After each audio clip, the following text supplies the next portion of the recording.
Welcome to This Explainer. Today, we are unpacking something absolutely legendary. We're going to see exactly how Robert Louis Stevenson masterfully engineered the tension in the opening chapters of his classic novel Treasure Island to essentially invent, and I mean literally create, the modern pirate trope as we know it today. We'll be looking closely at the specific imagery, the slow build of dread, and the unforgettable characters that establish a dark, foreboding mood from the very first page. Let's get right into it.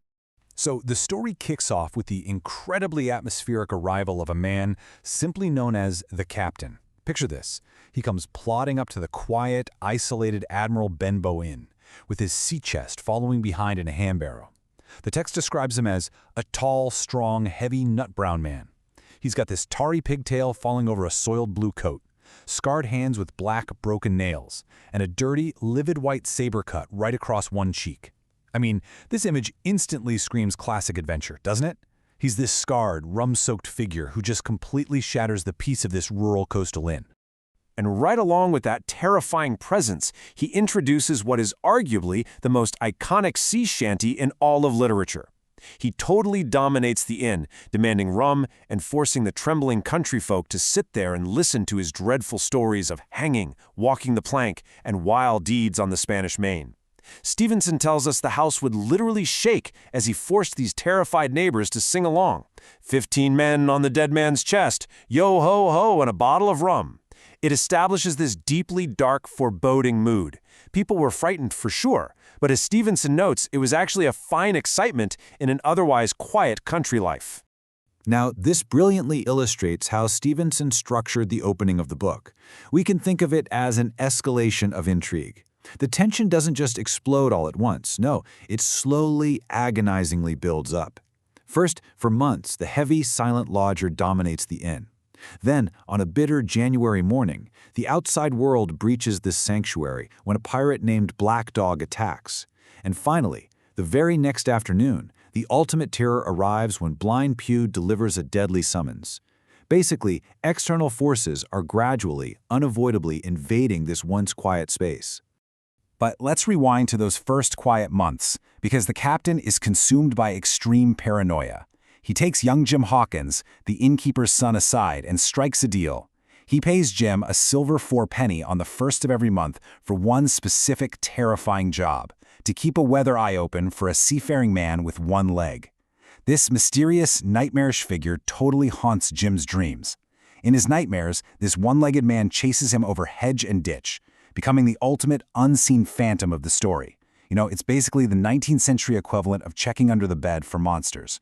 It is a brilliant way to make us, the audience, fear a character we haven't even met yet. That being said, the captain isn't entirely untouchable. Inside the idyllic Admiral Benbow Inn, a really tense confrontation unfolds. Dr. Livesey, who is a neat, bright local magistrate, comes to attend to Jim's sick father. When the drunken captain demands silence and actually draws a clasp knife to threaten him, Dr. Livesey doesn't even flinch. He coolly threatens to hang the knife-wielding pirate at the next assizes if he doesn't put the weapon away. And guess what? The captain immediately knuckles under. It's a great moment because it proves to us and to Jim that this terrifying pirate is not actually all-powerful when faced with the strict rule of law. Section 1. The first breach. Black Dog strikes. So, that quiet paranoia is absolutely shattered on a frosty January morning by a pale, tallowy creature missing 2 fingers, Black Dog. He sneaks right into the inn to ambush the captain, whose real name we finally learn is Billy Bones. A massive argument erupts into a bloody cutlass battle. The captain fiercely pursues the fleeing Black Dog, aiming this tremendous cut that literally notches the inn's signboard. But the exertion is just way too much, and Billy Bones collapses to the floor, felled by a stroke. Dr. Livesey happens to arrive to treat Jim's father, but ends up having to treat the pirate instead. To bleed him, they rip open Bones' shirt, and in doing so, they literally and figuratively uncover his dark past. The doctor and Jim discover these fascinating clues tattooed on his sinewy arm. Phrases like "a fair wind" and "Billy Bones his fancy," and, pretty ominously, a sketch of a man hanging from a gallows. But the real secret drops when Billy Bones regains consciousness. Terrified of his former crewmates, he confesses to Jim that he was the first mate to the legendary deceased Captain Flint, which massively expands the lore and the danger. Oh, and he holds a vital secret given to him in Savannah right as Flint lay dying. Section 2. The ultimate summons, blind Pew returns. Now the stakes become life and death. The bedridden Bones is begging Jim for rum, warning him that Flint's old crew is coming. And sure enough, the very next afternoon, out of a bitter fog, the true nightmare arrives, a blind beggar named Pew. He wears a huge tattered sea cloak and a green shade over his eyes. But listen, do not let the blindness fool you. His voice is cold and cruel. He asks Jim, "Will you give me your hand, my kind young friend?" And the moment Jim obliges, this eyeless creature grips the boy's hand like an iron vice, threatening to literally break his arm if he doesn't lead him straight to Billy Bones. It strikes pure, paralyzing terror into Jim's heart. So Pew forces Jim to lead him to the captain. The moment Billy Bones sees the blind man, the rum instantly goes out of him. It leaves him staring in mortal sickness. With incredible, terrifying accuracy, Pew skillfully slips a small item right into the terrified captain's palm, and then just skips nimbly away, his stick going tap, tap, tapping into the foggy distance. And here's where Stevenson actually invents a legendary pirate trope for this exact moment, the black spot. What is it? Well, it's a physical summons. A piece of paper blackened on one side placed directly into the hand of a marked pirate as an official death sentence from the crew. Pretty chilling, right? Billy Bones opens his hand and reads the message written on the other side of that black spot. "You have till 10 tonight." He cries out, "10 o'clock! 6 hours! We'll do them yet!" and springs to his feet to fight back. But the terror, combined with all that rum, is simply too much. He reels, puts his hand to his throat, and is instantly struck dead by thundering apoplexy. He falls face foremost to the floor, leaving young Jim completely, utterly unprotected. Section 3. The Sea Chest, a race against time. Jim's father has literally just died. The cowardly neighbors are refusing to help, so Jim and his mother have to brave the dark inn alone to get the money they are owed.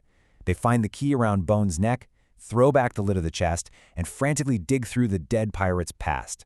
Inside, a strong smell of tobacco and tar rises up from this eclectic, worldly collection of strange items.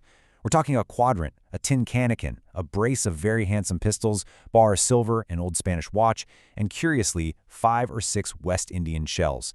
It is basically a perfect visual summary of a wandering, guilty, and hunted life. Underneath an old boat cloak whitened with sea salt, Jim's mother finds a canvas bag of gold and begins counting out exactly what is owed to them, not a single farthing over. But just as they uncover a mysterious oilcloth bundle, they hear it. In the silent, frosty air, a sound that brings Jim's heart right into his mouth, the tap-tapping of the blind man's stick upon the frozen road. The pirates have arrived early.